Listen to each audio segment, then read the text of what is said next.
The first time my sister cried on camera, our mother was throwing up blood in the bathroom 20 feet away. That's the part nobody online knows. Not the millions of people calling Olivia Hart an inspiration. Not the brands sending her PR boxes wrapped in pastel ribbons. Not the women in comment sections writing things like, "Your mother must be so proud of you."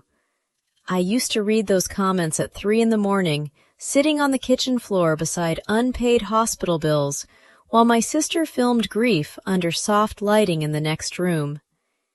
And honestly, for a long time, I thought I was the crazy one.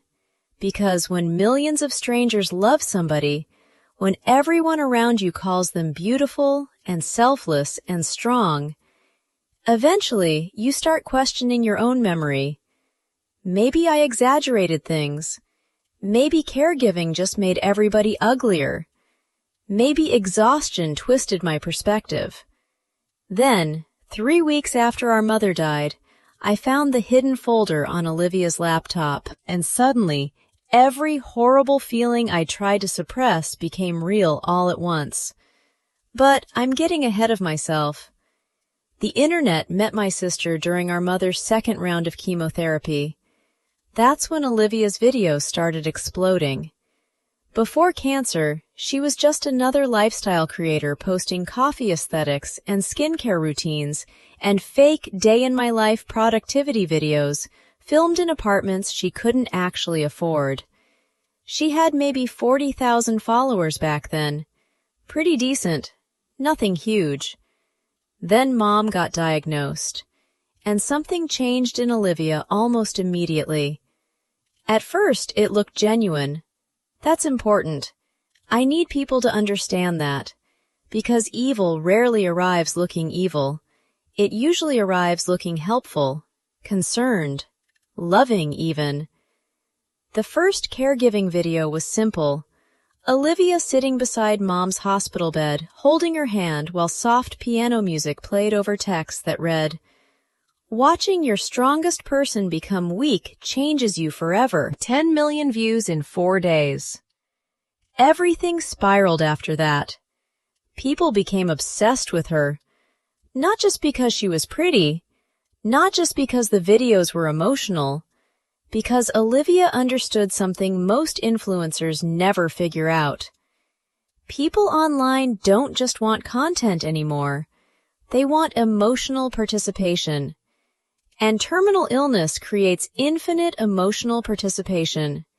Fear, hope, sadness, empathy, anticipation, especially anticipation. That's the ugly part nobody says out loud. When audiences become emotionally invested in someone dying, they start returning every day to check what changed. Did she get worse? Did she survive treatment? Is there hope? Is this the goodbye video? Cancer became Olivia's algorithm, and our mother slowly became the main character in content she never fully agreed to star in. I noticed it before Mom did. Little things at first. Olivia repositioning flowers near the hospital bed because the lighting looked depressing, making Mom repeat sentences because she missed focus. Telling nurses to wait before changing IV bags because she wanted cleaner footage. At first, I told myself she was coping badly.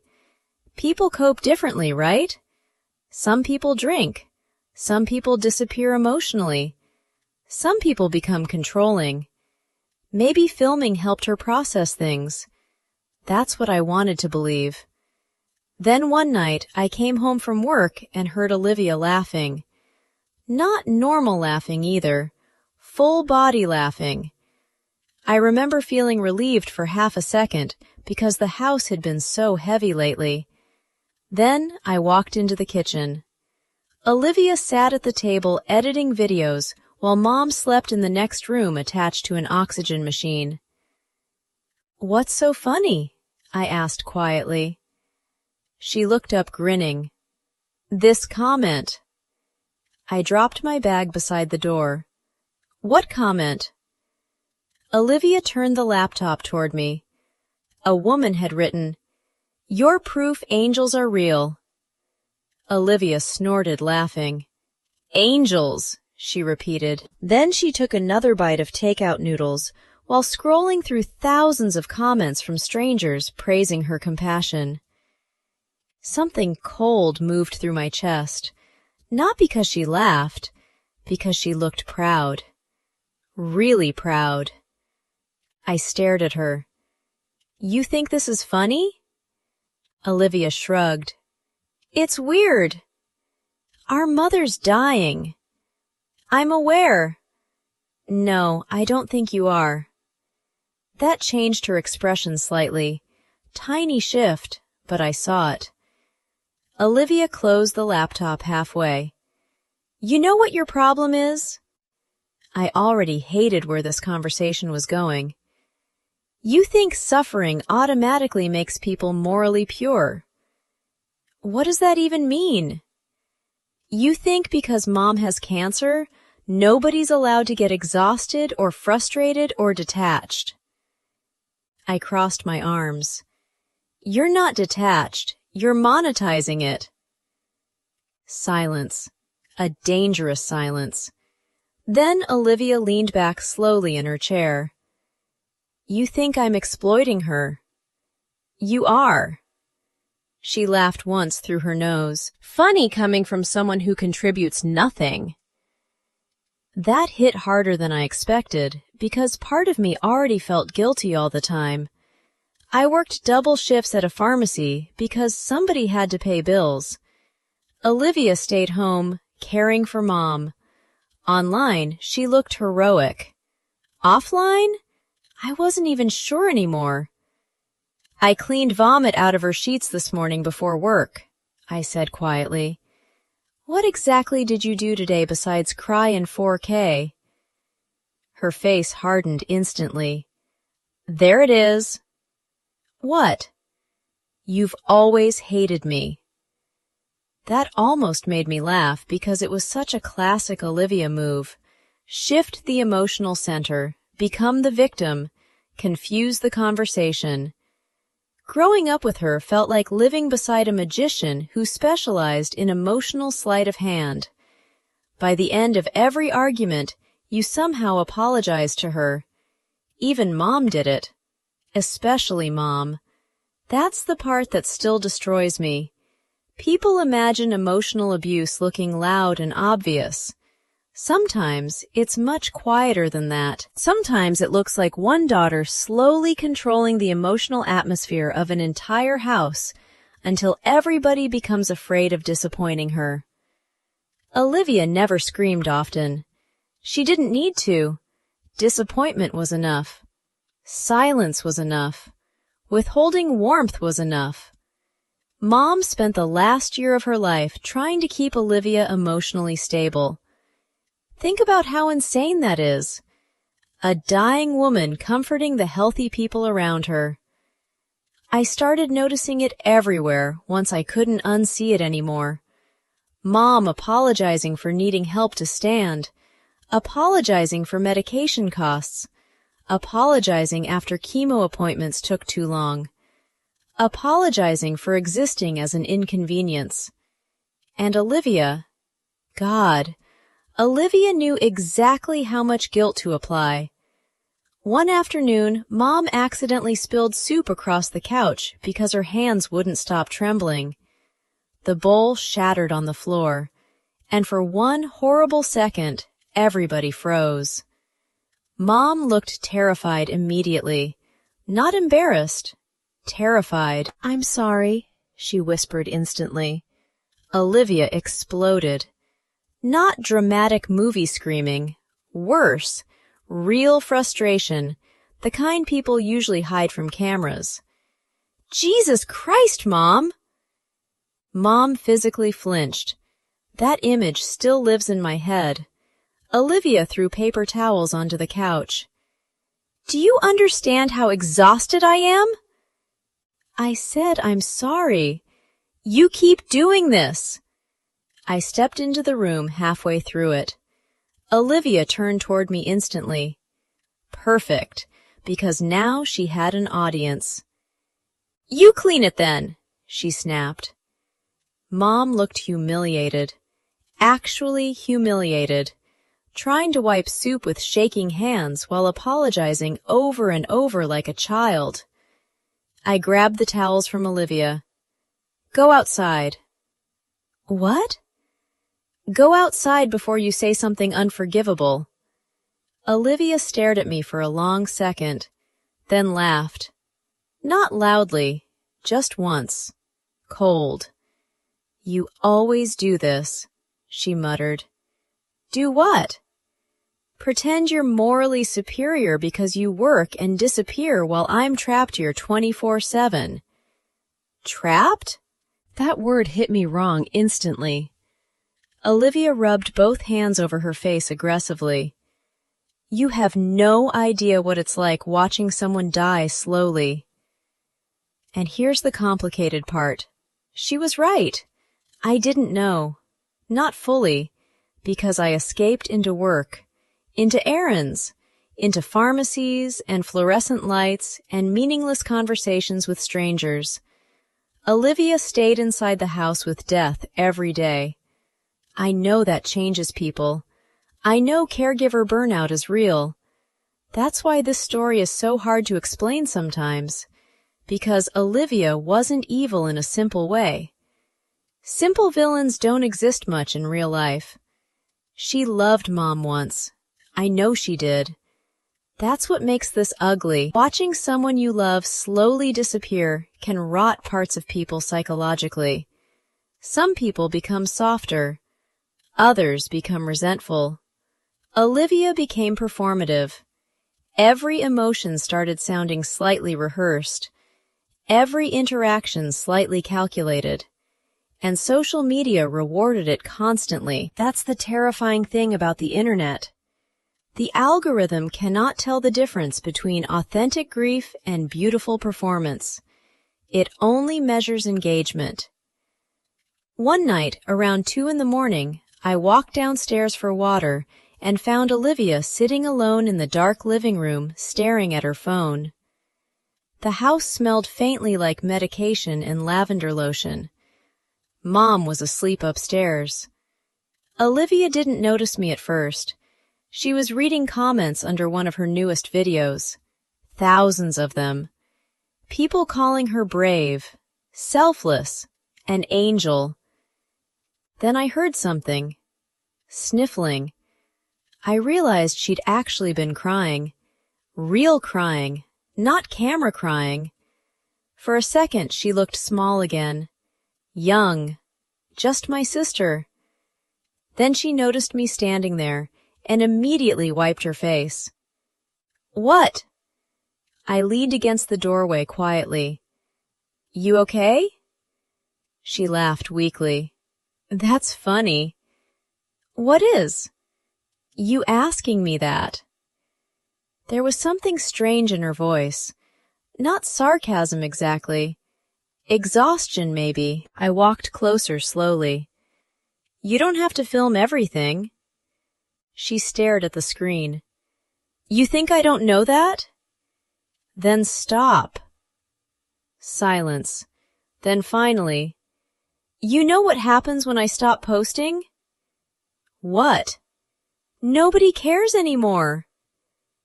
That sentence stayed with me because for the first time, I saw the real problem underneath everything. Olivia wasn't addicted to money or fame. Not really. She was addicted to being emotionally needed by strangers. The internet had turned her grief into identity, and without the audience, I honestly think she didn't know who she was anymore. But instead of feeling sympathy, I mostly felt angry, because while Olivia spiraled psychologically online, Mom slowly disappeared in real life. And somehow, the cameras always came out during the beautiful moments. The hand-holding, the soft crying, the inspirational speeches. Never the ugly parts. Never the infections, the smell of sickness, the panic attacks, the diapers, the confusion, the cruelty exhaustion creates inside families, especially not the cruelty. The night before Mom died, everything finally broke. I came home around midnight after covering somebody's shift. The house was dark except for kitchen lights, and I heard Olivia yelling. Not influencer yelling, real yelling. I ran toward the sound.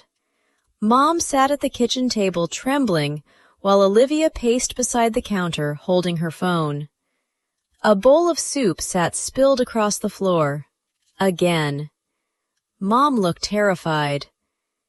I said I'm sorry. You always say sorry. Olivia, I can't do this anymore. I stepped between them immediately. What the hell is wrong with you? Olivia looked completely wrecked. Mascara smeared, hair greasy, hands shaking. For a split second, she looked almost frightening. Not because she seemed cruel, because she seemed emotionally gone. You think I'm a monster? She whispered. Mom immediately tried defending her. No, sweetheart, she doesn't mean... Stop protecting her, I snapped. Mom fell silent instantly. Olivia looked at me with this hollow expression I still can't fully describe. Then, quietly, she said, You know what nobody tells you? I didn't answer. Watching somebody die slowly ruins your ability to feel empathy eventually. The room went completely silent. Even Mom stopped moving. Olivia looked down at the spilled soup. I used to feel panic every time she got worse, she whispered. Now I mostly feel tired. That honesty scared me more than if she'd screamed, because it felt real. And for one dangerous second, I understood her. That's the worst part of caregiving nobody wants to admit publicly. Long-term suffering changes the emotional chemistry inside a house. People become versions of themselves they barely recognize. But most people fight against it. Olivia stopped fighting. And somewhere along the way, the audience became more emotionally important than our actual mother. Mom died the next afternoon.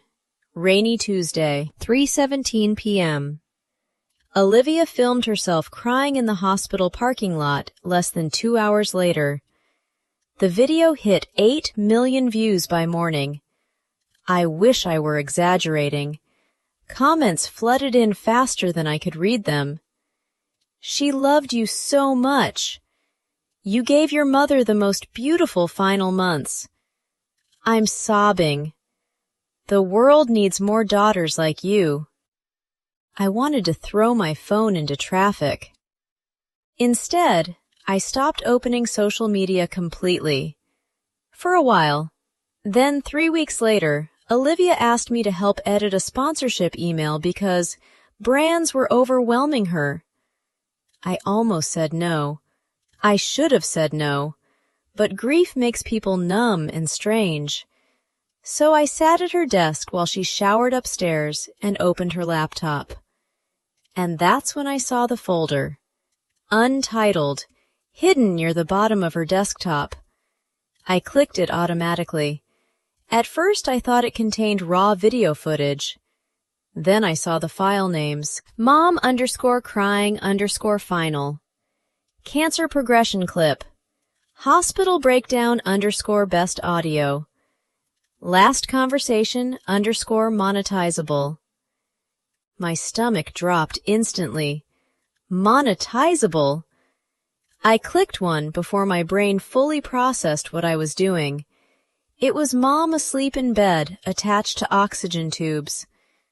Olivia whispered dramatically behind the camera, I don't know how much time we have left. Then the recording stopped, but another clip started immediately afterward accidentally. No music, no editing, just Olivia's real voice. Flat, annoyed. Can you move the lamp? This lighting makes her look yellow. Somebody else answered quietly. Probably her boyfriend at the time. Then Olivia sighed. This one will still do numbers, though. I stopped breathing. Actually stopped. The next clip was worse. Mom crying quietly after chemo. Olivia comforting her sweetly on camera. Then, after the scene ended, Olivia whispered, "Wait, cry again for 2 seconds. The focus messed up." I physically pushed the laptop away from me. My hands started shaking. There were dozens of clips. Dozens. Behind-the-scenes footage, brand strategy notes, analytics screenshots, predictions for engagement spikes after medical updates. One document literally said, "Audience responds strongest to vulnerability plus visible physical decline." I felt sick. Not emotionally sick, physically sick, because suddenly every horrible suspicion became real all at once. And then I found the recording that destroyed me completely. Audio only, Mom's voice, weak, tired. "I don't want cameras today." Silence. Then Olivia answering softly, "If I disappear online right now, people will think you died." Mom quietly said, "I'm just tired of being watched." Long silence. Then Olivia whispered something I still hear in my head sometimes when I'm trying to sleep. "You don't understand how much I sacrificed for this." For this? Not for her. For this! I closed the laptop immediately because I genuinely thought I might throw up. And right then, I heard Olivia standing behind me. I turned slowly. She was holding a towel around her wet hair. Completely still. Completely calm. Neither of us spoke for maybe 5 seconds. Then she looked at the open laptop and quietly said, "You weren't supposed to see that."